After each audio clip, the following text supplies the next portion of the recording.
Okay. All right, welcome back to the Freak Show. We are here this morning. This is going to be great. All this weekend, Off the Hook Comedy Club. Hey, everybody, welcome Steve-O to the show.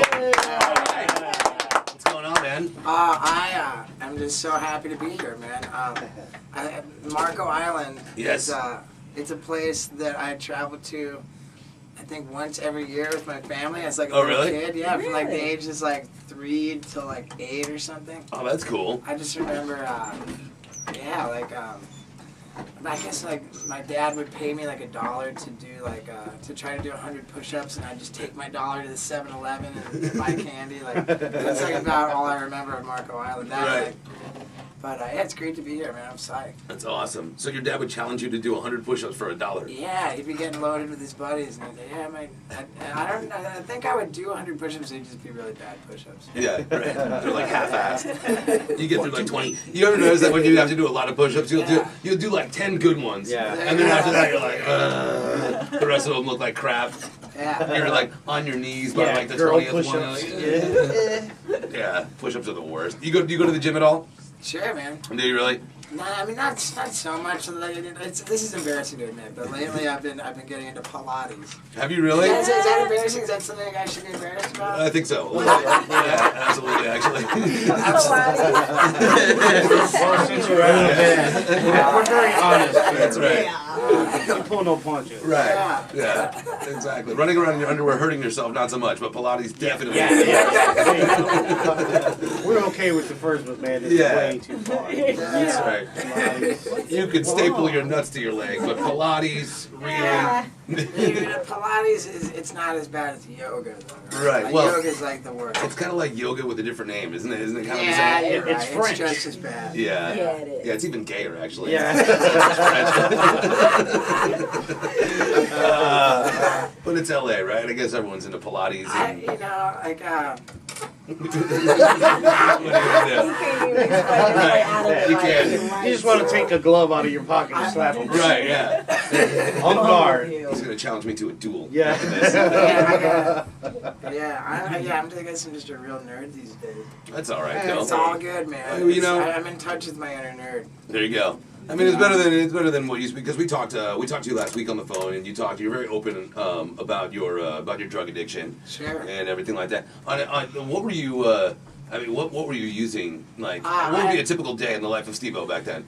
Man, it's crazy. Like, I never did heroin, and I never smoked crack. All right. And that's about it. So you got that going. Those are two good things to avoid. Yeah, Right, I yeah. have to agree with you. If I'm going to pick two drugs to avoid, heroin and crack would be the two. Heroin and crack. I succeeded in avoiding those. Never really got into crystal meth, but I also never turned it down.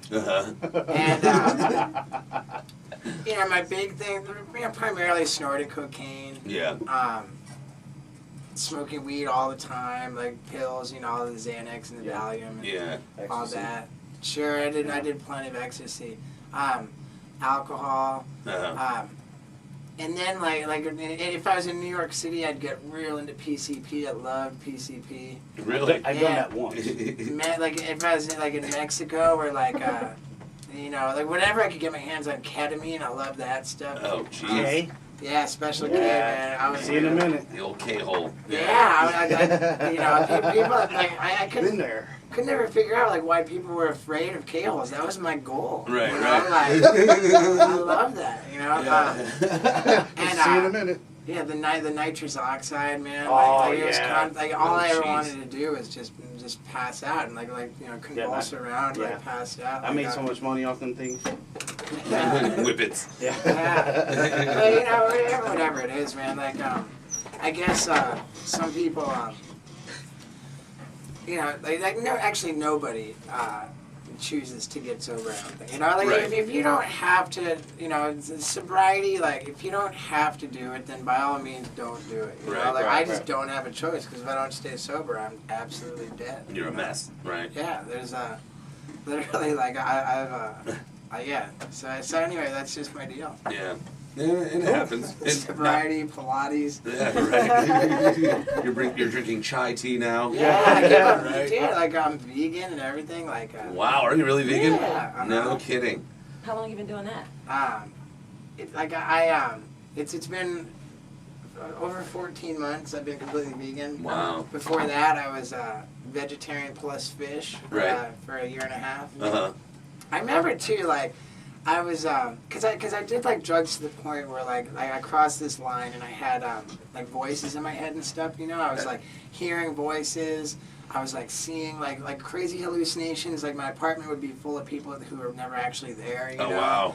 Like all this, you know, like just all kinds of crazy stuff was going on. So I became like super preoccupied with like the spiritual realm and all this because I was having like this personal experience with all this. You thought that you got so high that you were able to actually see spirits. Yeah, literally, and I still feel about it that's exactly what it was. You know, like the drugs just took down barriers that like you know prevent us from being aware of all that.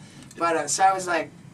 I remember too, like these voices in my head, they would really like emphasize that we face consequences for our actions in this life, you know. And so I was like, oh man, I remember like I took to the internet, like a warning. Yeah, like I mean, it's like you know, like yeah, exactly. And I took to the internet and I was like researching like spirituality and stuff.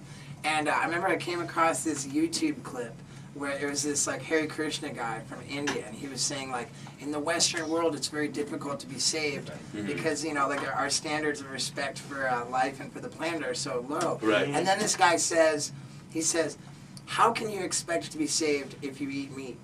And I was sitting there with like a platter of ketamine, a platter of cocaine, a cookie tray full of weed, like you know just pills everywhere, and all this alcohol, and just chain smoking, and I'm like, I gotta quit eating meat. Right. You know, that's the thing you gotta quit. Yeah, just like, you know, I gotta quit eating meat. And like, it was, and I made this decision immediately. I was like, oh, because I felt like I was gonna be punished in like my next life or like the hereafter or like whatever. Like, completely motivated by fear. And I was like, I've gotta quit eating meat. But I decided that eating fish was okay because like, Jesus Christ fed people with fish. Like, it has to be okay. That's got to be all right. You know, like, and he drank wine. Yeah. So I guess that's got to be okay too. Yeah. Right, but starting to, that's how it all started. Like, and now I feel pretty past the idea of you know, I don't feel like I'm motivated by fear as much. I just feel like I'm a happier guy if. Have a more compassionate lifestyle. So not that anybody wants to hear this.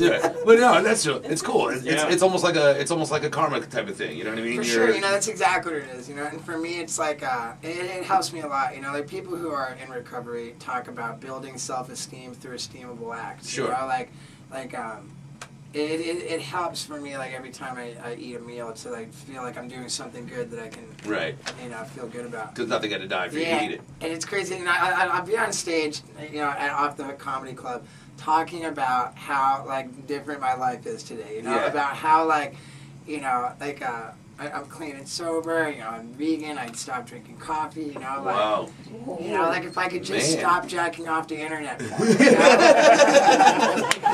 You know, like, it'd be smooth sailing. It's crazy. Like I'm just, you know, and this is kind of where I'm at in my life. Like, you know, I feel like I've made such gains in so many areas, but I'm just such an absolute sexual deviant. You know, and you know, and like, thank God for that because, you know, because comedy's really, like, it's all about like what's defective about us, you know, and like were it not for like my incredible defects, like I don't think that I would have as much. I mean, I don't know. My life experience really lends itself to a lot. I'm sure. A lot of crazy stuff. I've lived a really ridiculous life. And you never really meet a well-adjusted comedian ever.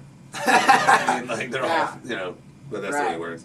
We gotta do a quick break. We're coming back. Steve-O, you're at the Off the Hook Comedy Club this weekend. You're doing what? Is it a show tonight? And then... Show tonight, 2 shows tomorrow, 2 shows Saturday, and 1 show on Sunday. Oh, beautiful. And and I'm gonna take pictures, sign autographs with literally every person that walks in the door. And You know, Very Captain cool. Brian was Even if they talking- don't want one. Yeah, that's exactly right. He's gonna tackle you in the parking lot. He's like, "You're gonna take a picture with me and have my autograph." Captain Brian was he was talking about like you know, we can sell T-shirts, sell autographs. Like Oh, right I on. told him, I'm not even, man. Like that's not my style. You know, I Yeah. just want to like literally take pictures, sign anything for everybody. So Very cool. Come on down, I'll meet everybody. I'm super stoked, man. Steve-O at the Off the Hook Comedy Club. We'll take a quick break, come back with him. By the way, the phone number down at Off the Hook is 389-6900, or you can just buy the tickets online at offthehookcomedy.com. But we'll be right back with more of Steve-O coming up next on The Freak Show.